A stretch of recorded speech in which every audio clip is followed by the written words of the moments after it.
The Science of Getting Rich by Wallace D. Wattles. Chapter 9. How to Use the Will. To set about getting rich in a scientific way, you do not try to apply your willpower to anything outside of yourself. You have no right to do so anyway. It is wrong to apply your will to other men and women in order to get them to do what you wish done. It is as flagrantly wrong to coerce people by mental power as it is to coerce them by physical power. If compelling people by physical force to do things for you reduces them to slavery, compelling them by mental means accomplishes exactly the same thing. The only difference is in methods. If taking things from people by physical force is robbery, then taking things by mental force is robbery also. There is no difference in principle. You have no right to use your willpower upon another person, even for his own good, for you do not know what is for his good. The science of getting rich does not require you to apply power or force to any other person, in any way whatsoever. There is not the slightest necessity for doing so. Indeed, any attempt to use your will upon others will only tend to defeat your purpose. You do not need to apply your will to things in order to compel them to come to you. That would simply be trying to coerce God and would be foolish and useless as well as irreverent. You do not have to compel God to give you good things any more than you have to use your willpower to make the sun rise. You do not have to use your willpower to conquer an unfriendly deity or to make stubborn and rebellious forces do your bidding. Substance is friendly to you and is more anxious to give you what you want than you are to get it. To get rich, you need only to use your willpower upon yourself. When you know what to think and do, then you must use your will to compel yourself to think and do the right things. That is the legitimate use of the will in getting what you want, to use it in holding yourself to the right course. Use your will to keep yourself thinking and acting in the certain way.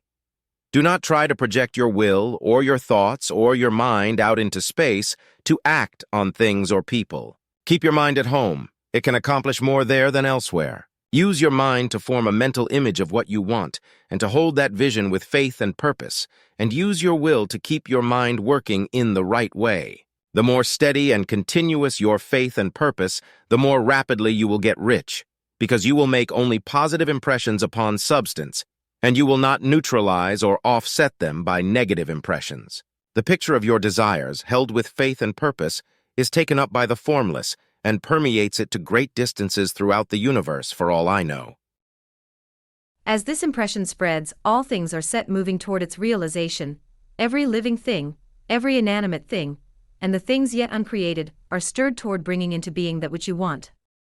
All force begins to be exerted in that direction, all things begin to move toward you.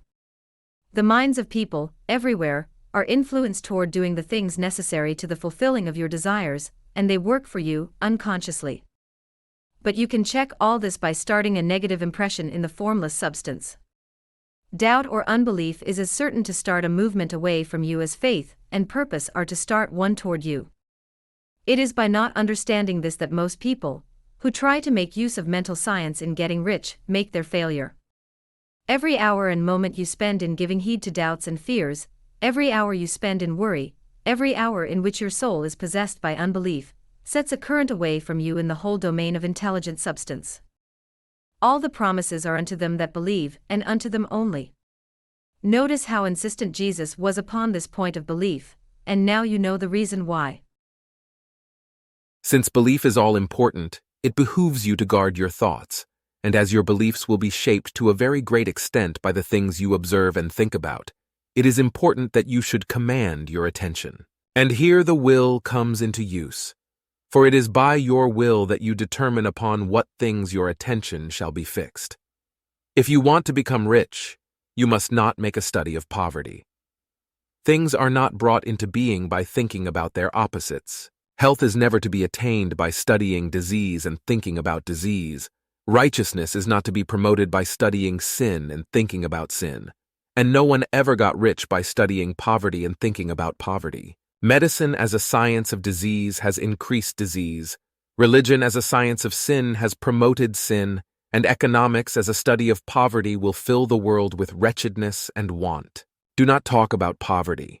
Do not investigate it or concern yourself with it. Never mind what its causes are. You have nothing to do with them. What concerns you is the cure. Do not spend your time in charitable work or charity movements. All charity only tends to perpetuate the wretchedness it aims to eradicate. I do not say that you should be hard-hearted or unkind and refuse to hear the cry of need, but you must not try to eradicate poverty in any of the conventional ways. Put poverty behind you and put all that pertains to it behind you and make good. Get rich. That is the best way you can help the poor. And you cannot hold the mental image which is to make you rich if you fill your mind with pictures of poverty. Do not read books or papers which give circumstantial accounts of the wretchedness of the tenement dwellers, of the horrors of child labor, and so on. Do not read anything which fills your mind with gloomy images of want and suffering. You cannot help the poor in the least by knowing about these things, and the widespread knowledge of them does not tend at all to do away with poverty. What tends to do away with poverty is not the getting of pictures of poverty into your mind, but getting pictures of wealth into the minds of the poor. You are not deserting the poor in their misery when you refuse to allow your mind to be filled with pictures of that misery. Poverty can be done away with, not by increasing the number of well-to-do people who think about poverty, but by increasing the number of poor people who purpose with faith to get rich. The poor do not need charity, they need inspiration. Charity only sends them a loaf of bread to keep them alive in their wretchedness, or gives them an entertainment to make them forget for an hour or two, but inspiration will cause them to rise out of their misery. If you want to help the poor, demonstrate to them that they can become rich, prove it by getting rich yourself.